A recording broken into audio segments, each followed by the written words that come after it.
कहानी आती है पुराणों में। एक बार एक पुरुष श्रावकों के यहाँ पर छाछ पीने गया था।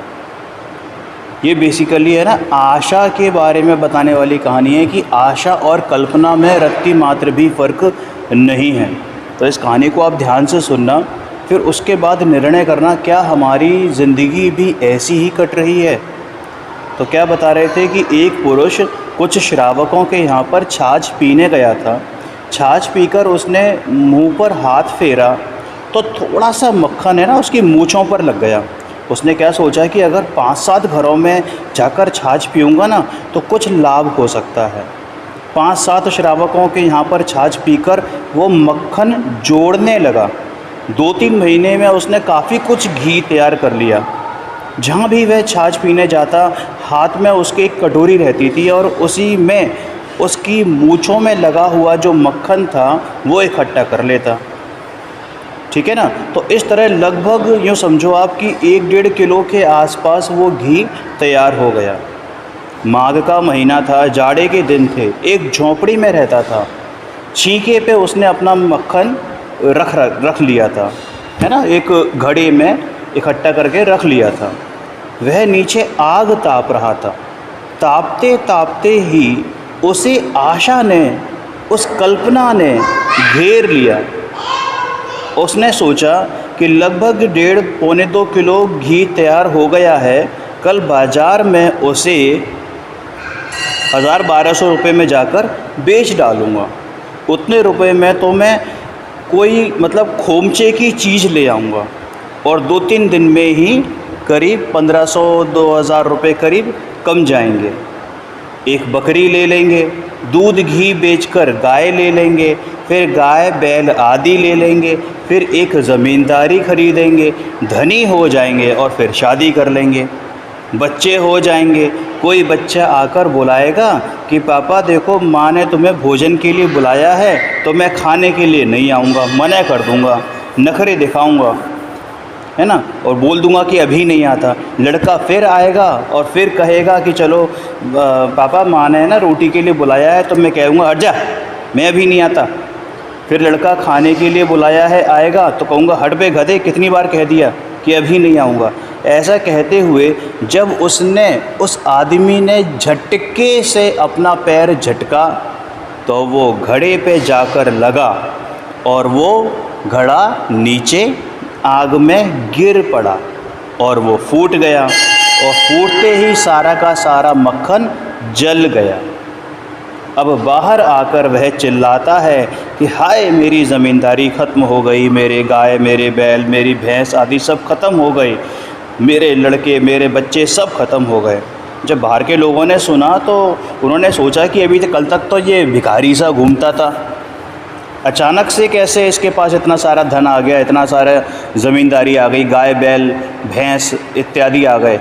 तो लोगों ने उससे पूछा तो उसने सारी अपनी जितनी भी कल्पना की बातें थी सारी बता दी।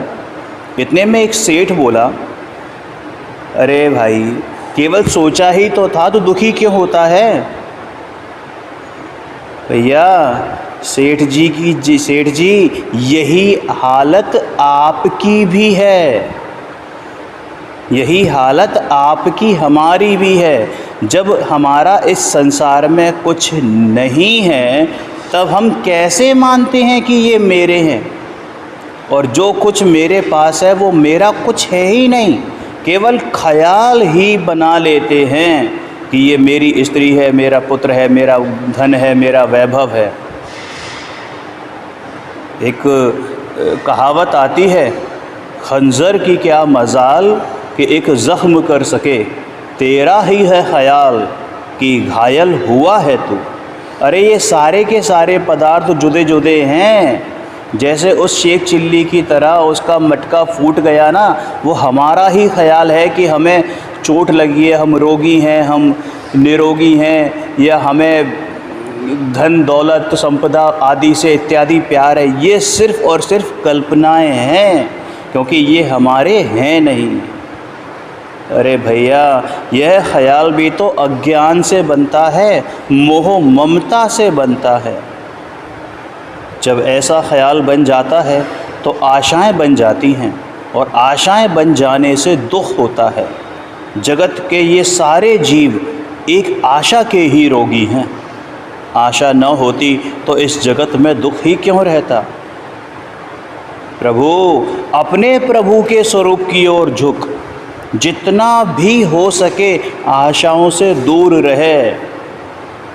सुख धन बढ़ाने से नहीं होता, सुख तो अपने भीतर की बात है बापू। सुख बाहर में नहीं, अपने भीतर भरा पड़ा है।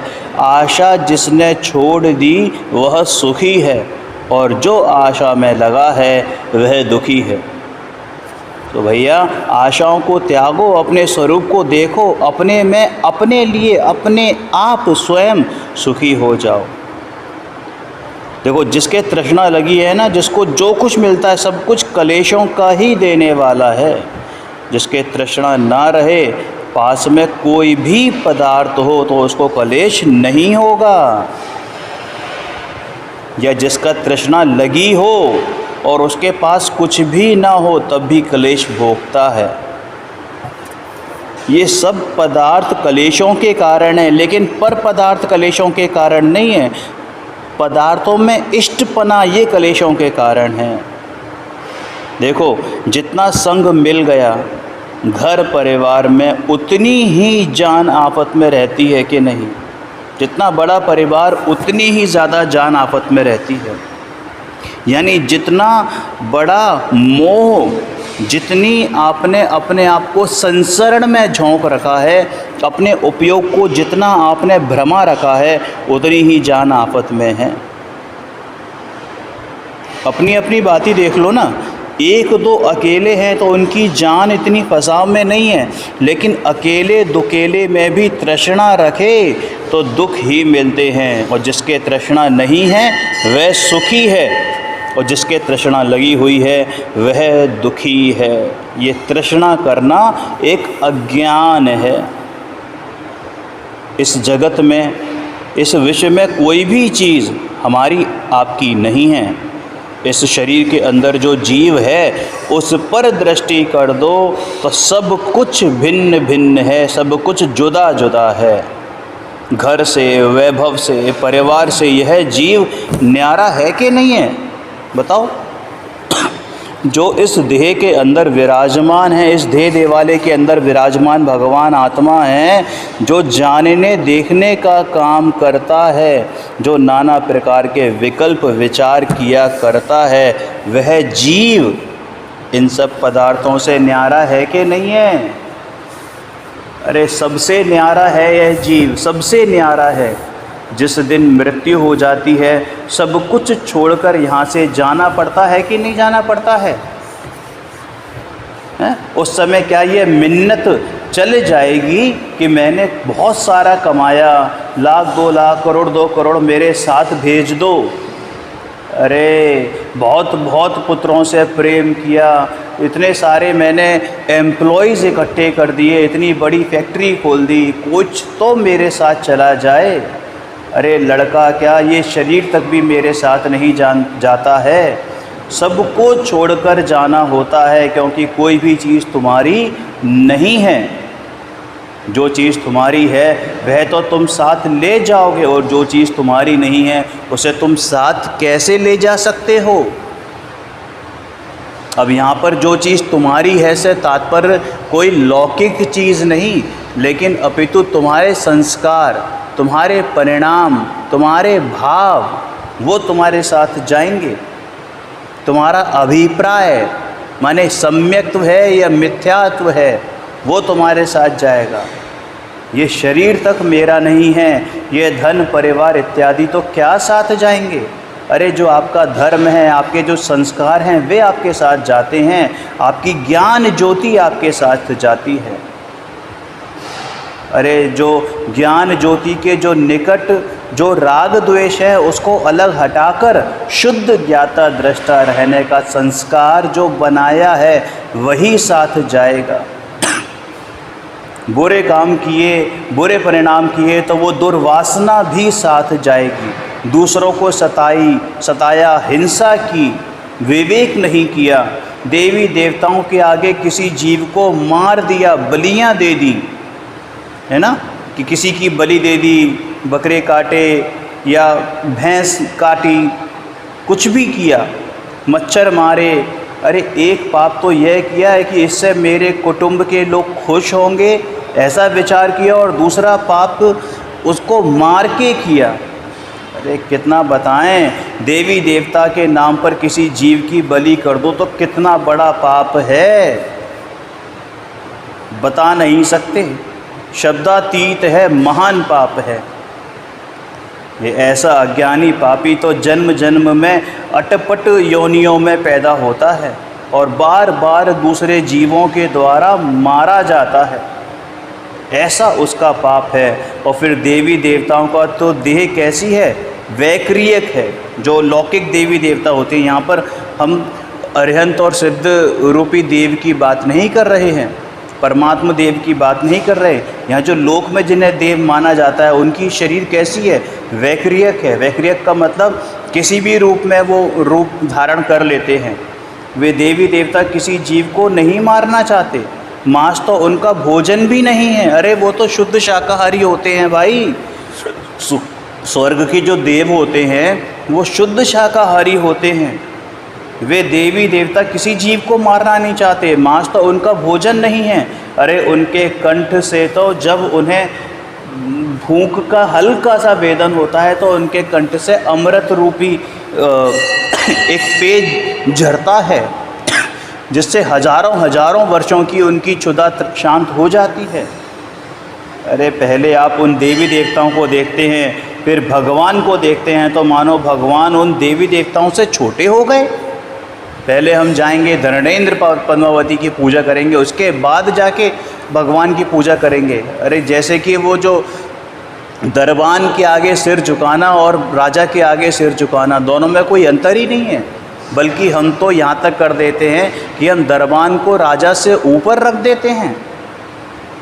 अरे भाई ऐसा विवेक तो विचारो, गहराई से इस बात को सोचो कि जो बुरा संस्कार बनता है वह मरने पर साथ जाता है या नहीं। अच्छे संस्कार साथ जाते हैं तो बुरे संस्कार भी साथ जाते हैं, लेकिन ये बुरे संस्कार रुलाने के लिए साथ जाते हैं। और धर्म साथ जाता है तो मात्र सुख देने के लिए साथ जाता है। पाप दुख के लिए जाता है और धर्म सुख के लिए जाता है।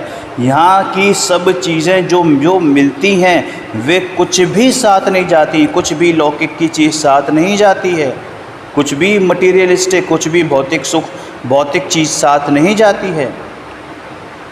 अरे ये धन तो आपने कमाया ही नहीं, यहीं का यहीं रह गया। वो धन उसकी क्रियावती शक्ति के कारण, उसकी तत्समय की योग्यता के कारण आपके पास आया था और उसी समय आपका ऐसा पुण्य का उदय था। आपके करने से धन आता नहीं है और आपके कुछ नहीं करने से धन जाता नहीं है। इसको कहते हैं कि मुफ्त में मिला और मुफ्त में ही चला गया। जितना भी ये मान सम्मान, गम, धन, वैभव इसको आप करते हो, ये आप ही करते हो क्या आपके करने से मिल गई ये यश प्रकृति? अरे ये तो यूँ ही मिलते हैं और यूँ ही बिछुड़ते हैं। ये मुफ्त में ही मिल गए, मुफ्त में ही चले जाएंगे। आपके साथ क्या रहेगा अंत में? घर द्वार तो रहेगा नहीं, क्या रहेगा? केवल पाप, जिसके कारण इतने परिणाम, इतने बुरे बुरे परिणाम करने पड़े, वे पाप साथ जाएंगे। एक बार क्या होता है, एक चोर एक राजा की घुड़साल में, घुड़साल है ना जहाँ पर घोड़े रहते हैं, घुड़साल में चोरी करने गया। तो वहाँ एक बहुत बड़ा बढ़िया उच्च क्वालिटी का घोड़ा था। उसने उसको ले लिया, सोचा कि जानवरों के बाज़ार में वो होता है ना, पशु मेला लगता है, उस बाज़ार में जाके बेच दूंगा। बाज़ार ले गया, वहाँ खड़ा कर दिया। अब ये पुरानी कहानी है तो उस हिसाब से उसमें कीमतें भी बताई हुई हैं, तो उसको अपने हिसाब से आज की इन्फ्लेशन रेट के हिसाब से उसको आप एडजस्ट कर लेना, है ना। तो उसने बाज़ार ले गया, वहाँ पर उसने बेसिकली उस घोड़े की जो कीमत थी वो 300 रुपये थी। लेकिन अब किसी को ये मालूम नहीं है कि वो चोरी का घोड़ा है, तो उसने शान में जाकर कह दिया कि इसका मूल्य 900 रुपये है। अब कौन खरीदे? बीसियों ग्राहक इस तरीके से निकल गए।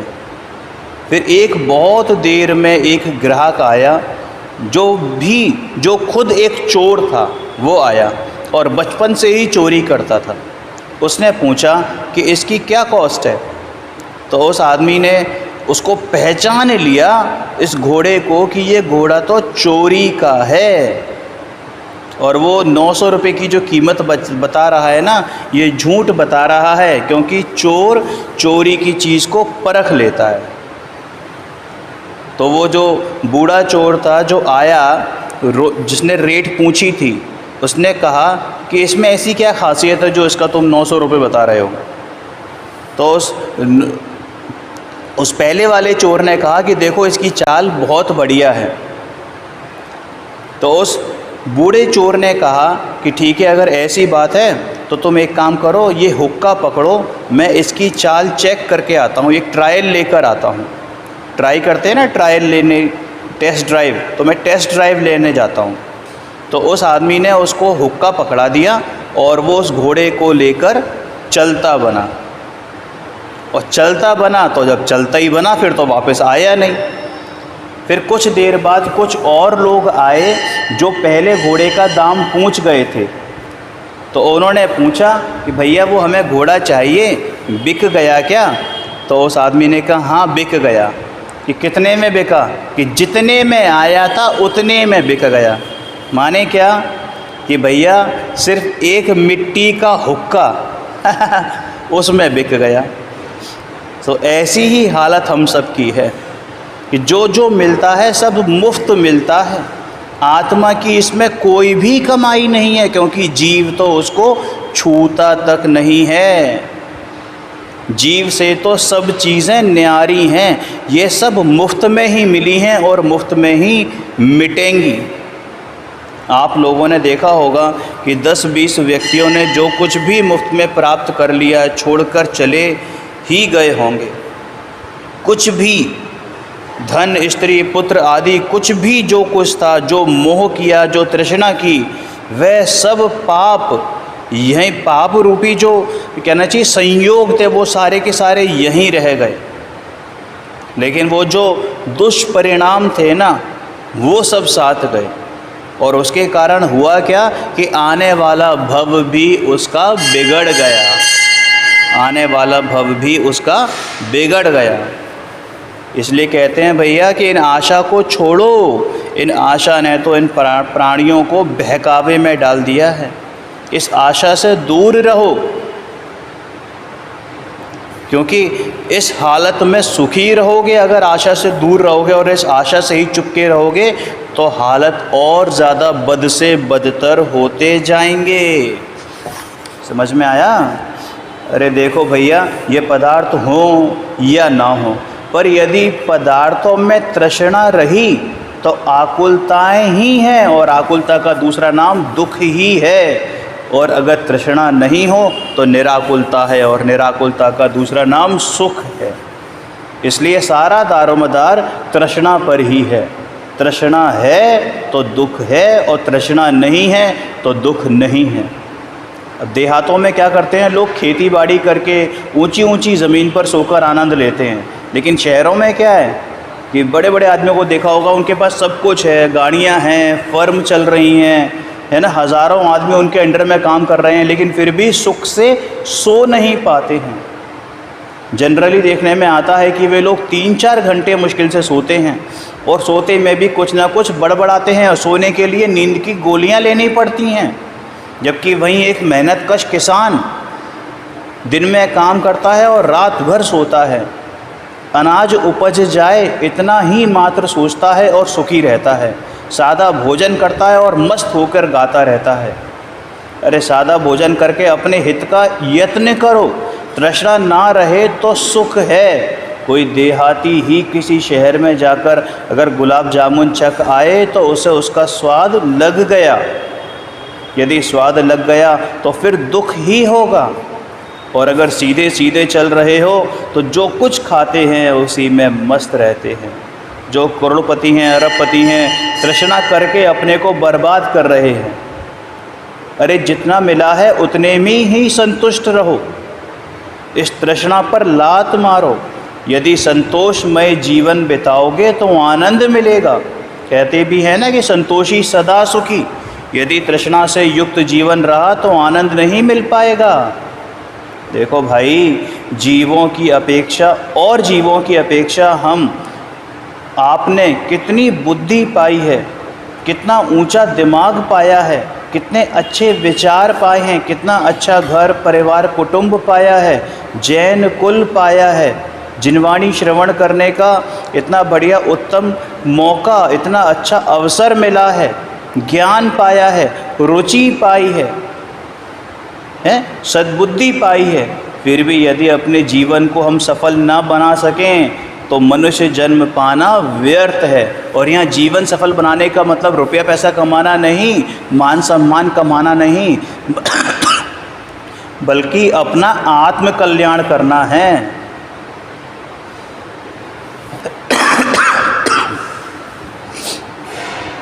अरे वह जीवन पशु के ही समान है जिसने अपना आत्म कल्याण नहीं किया। यदि अपने जीवन को सफल न बना सके तो कभी शांति नहीं मिलेगी। अगर इच्छाएं ही उत्पन्न किया करते हैं और इच्छाओं की पूर्ति हो जाने पर भी वे गम नहीं खाते हैं, निरंतर और इच्छाएं उत्पन्न करते हैं, नवीन नवीन इच्छाएं उत्पन्न करते हैं, तो भैया इन इच्छाओं को अपने ज्ञान से ही मिटा दो। ज्ञान से मिटा दो मतलब कि इनको भूल जाओ से मतलब ये कि भैया ज्ञान अर्जित करो, है ना। ज्ञान को ज्ञान में स्थिर रखने का पुरुषार्थ करो, क्योंकि भोगों से कभी भी इच्छाएं नहीं मिटती हैं। भोग तो दुख के ही कारण हैं। जब इच्छाएं तेज होंगी तभी भोग होगा, और भोग होने से और अधिक इच्छाएं बढ़ेंगी। जितना इच्छाओं की ओर जाएंगे उसका फल दुख ही है। अगर इच्छाओं को बाहर कर दें तो ये दुख दूर हो जाएं। इच्छाओं को दूर करने का उपाय है कि वस्तुओं का सही स्वरूप, वस्तु स्वरूप की सच्ची समझ, और वो क्या कि ये पर पदार्थ मेरे कुछ भी नहीं हैं। समय सार जी की 38वीं नंबर गाथा याद करिए कि ये किंचित मात्र भी परमाणु मात्र भी मेरा नहीं है। मैं एक दर्शन ज्ञान में नित्य शुद्ध हूँ, रूपी नहीं। ये अन्य सब पर द्रव्य किंचित मात्र भी मेरे नहीं। मैं तो सुख का, ज्ञान का, दर्शन का भंडार हूँ, प्रभुता हूँ का भंडार हूँ, सुख का भंडार हूँ, आनंद अमृत का भंडार हूँ। यदि यों प्रभु की भक्ति हो तो सारे कलेश मिट जाएंगे, इच्छाएं मिट जाएंगी, और इन इच्छाओं को दूर करने का इसके अलावा कोई और कार्य नहीं है।